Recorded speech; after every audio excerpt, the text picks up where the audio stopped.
Nina taarifa mpya kuhusiana na Chama cha Demokrasia na Maendeleo Chadema, na chapisho ambalo limechapishwa kwa ajili ya kuweza kuujuza umma kuhusiana na kinachoendelea ama tetesi ambazo zinadaiwa kuwa sio tetesi za kweli na vitu ambavyo vinavyoongelewa sivyo.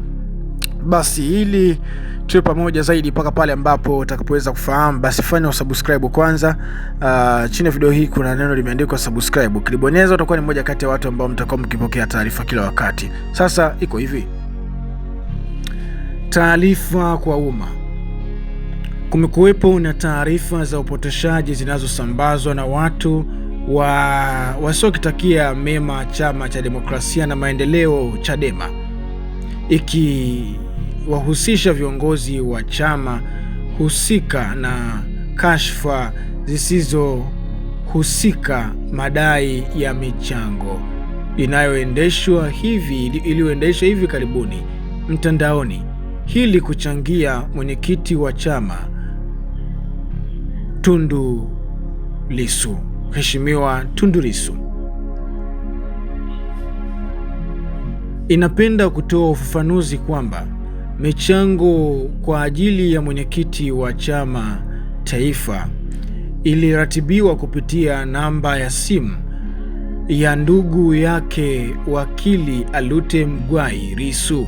Aidha, utaratibu na upokeaji wa michango hii haukufanywa na sekretarieti ya chama taifa na viongozi au kiongozi yoyote wa chama.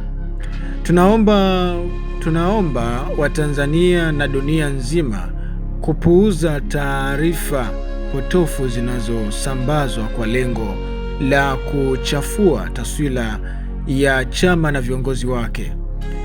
Chadema ni chama kinachoongozwa na misingi ya uadilifu, uwazi na maadili, na hakuruhusu matumizi ya jina la chama au viongozi wake kufanikisha vitendo vinavyokiuka sheria au taratibu zilizokuwepo. Hiyo ndio taarifa ambayo nimekusogezea hivi sasa. Unaweza ukatoa maoni yako pia. Nikutakia wakati mwema hadi wakati mwingine. Bye bye.